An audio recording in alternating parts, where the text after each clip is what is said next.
Welcome back to Dow Twang. I'm Dave. Flat 7 arpeggios. You simply cannot over-prepare yourself for this topic or this skill. If you're playing blues, rock, country, style guitar, right? It's just it shows up every day, all the time. And in this case, it's like kind of like all there is in this video. Like each route that we go to, we're just applying the same theoretical business, using like taking each route, playing a flat 7 arpeggio from it, and then experimenting with some kind of blues scale or pentatonic scale, sort of along with that. And that intro, even though it was done kind of up tempo, had a lot of examples of that in it. So we're going to slow this stuff down and really take a look at it. And this will mean different things to different folks at various levels, or depending on what you already know, what you need to know, what you're working on, and so forth. So, but there's something here for everybody, because, some folks, it might be like, I just need to learn these arpeggios. The end. That's it. Just get them under your fingers, right? Don't worry about tricking them out and everything. But just learn them, right? Then others be like, no, I got those down pretty good in the blues scale and stuff. So what do I do? Well, then you work on, the, motifs, the phrasing, the, combinations of putting the two things together and so forth. And we'll cover a little bit of that. That'll hopefully be helpful to most folks out there. Some folks will just, this video will not approach the, level that they're working on, and thanks for stopping by and keep us on the radar, and maybe look for some more advanced players or channels right there to get into. So let's start with A. All right, so we just said every route we're gonna use a flat 7 arpeggio. Well, what is that? Okay, it's in almost all instances, it's a major triad, root, major third, perfect fifth, and a flat 7 set above the triad, right? So for A, C sharp, the major third, E, the fifth, and G, the flat 7. Right? And you can study the key studies and so on and so forth if you want later, or you can just go with that. That's how you play a dominant 7th arpeggio. Right? Very important, by the way. If you're not fluent with that, it doesn't matter what level you're at. Learn them. They're all over the neck, but pick a couple places. Right now we're going to do it just off of this kind of, I guess, E shape or whatever you want to call it, right?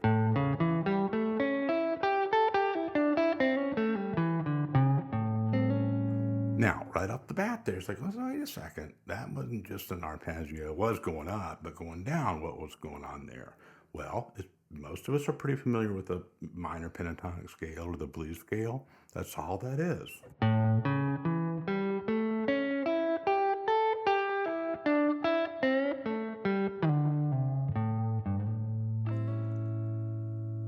Those aren't bad phrases even. And this is still really kind of an exercise. But part of this is so that, besides just kind of running around there and playing, pretty rapidly in that intro, just want you to see that, just repeating exercises quickly or whatever isn't really our goal. But, with a few little embellishments and direction changes with this pentatonic scale, for example, it sounds, pretty musical, and it's licks. It turns into phrasings and motifs. So if I go,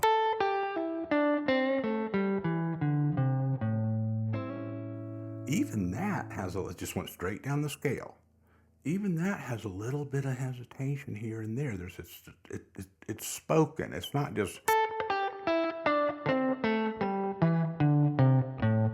right? And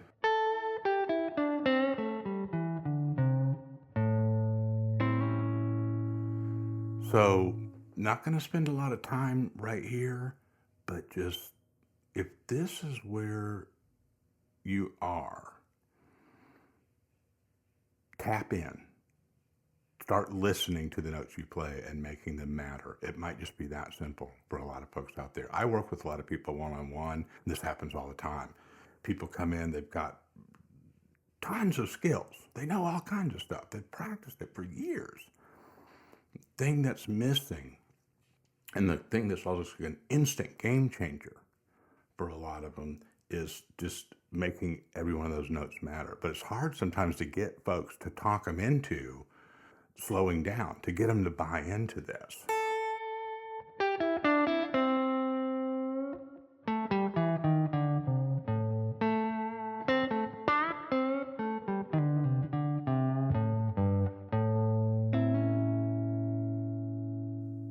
See, I can't just, you know, blast by any of the notes as if they don't matter, right? And you have to slow down to start really engaging in that. So, back to our program here. And in a way, it's going to be pretty, easy to explain, because when we move to a new route, we do the same business.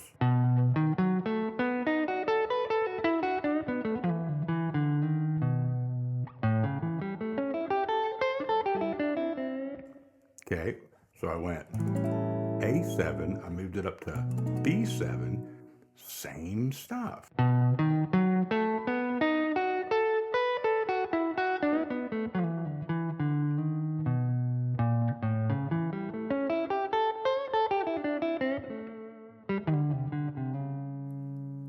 All right, so one of the things that's going on here is we're mixing the sound of a major third and a minor third a lot, okay? Just by this simple routine of going up with the chord tones, with the flat-7 arpeggio, right? There's a major third in there. We said earlier it was a major triad with a flat-7 on top of it. And when we come down and we play that minor pentatonic, that blues scale, it's got a flat third.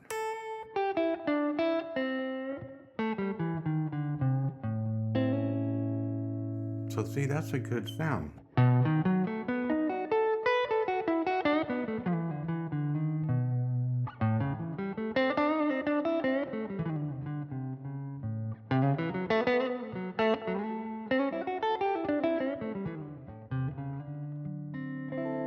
Go to a D.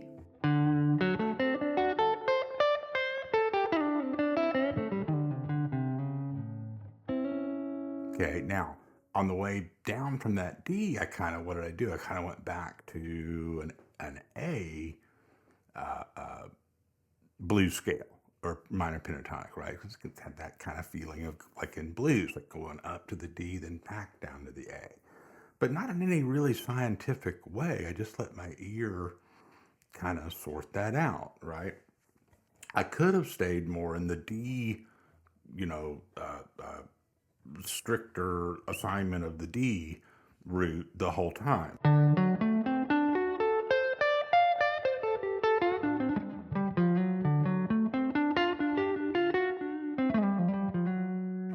Right there was one good example of a note where I didn't make it matter. I didn't play in some ways correctly, right? I could have gone,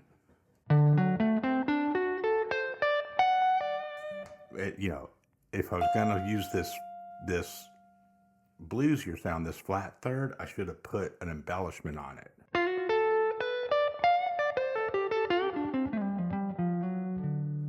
See? It went from just that flat-footed sound to like sounding like something.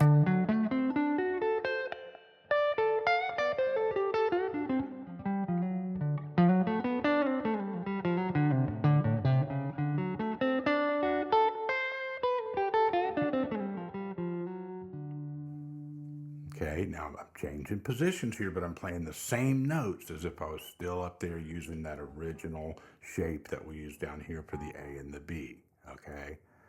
Not going to go through every one of these note for note because it makes the video too long. By the time you're done putting up with all that, you're worn out and you're sick of it, right? Keep it simple.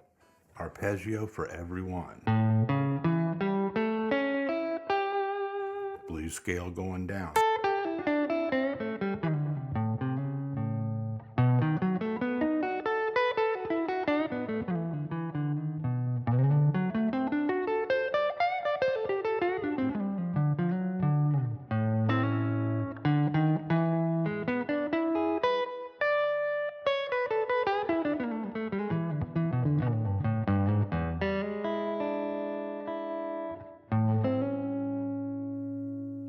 All right, had to have a little fun there at the end with that E. I just went through a few other positions playing, E blues licks, basically. The point is not to copy everything that was just done in here. Some of it's frankly not worth copying. It's that, don't, it's not about that. It's seeing the business of it. Oh, arpeggios. Mix in with that minor pentatonic. Do that on all different chords and then just kind of select the chords. Make up your own kind of progression or routine of what routes you're going to and so forth. And you can do a little bit of, walking around between the two, like say from that A to the B. And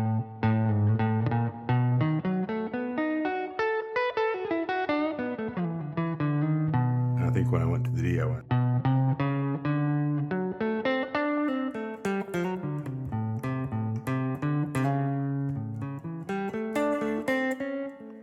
Right? Or you can just kind of, start over on the root, right on the downbeat each time. Whatever makes more sense to you. But if you go back and you watch this one a couple times, I think you'll see in these examples that I'm doing, even if you don't catch every note of it, don't worry about that. Look at it as like, oh, the broader brush of it. Oh, going up with the arpeggio, coming down with that pentatonic. And do your own thing with it. Make all your notes count. Sometimes in these videos we play faster because we have the video can't be 2 hours long, right? We have to kind of get it done, the examples or whatever. But when you're practicing, slow all this stuff down. Take your time, listen, and go for that sweetness. Don't worry about it if you don't play a gazillion notes in your solo or whatever. It really doesn't matter. It's really a lost cause in some styles, actually. All right? Let me know how this goes. Appreciate you. Talk to you next time.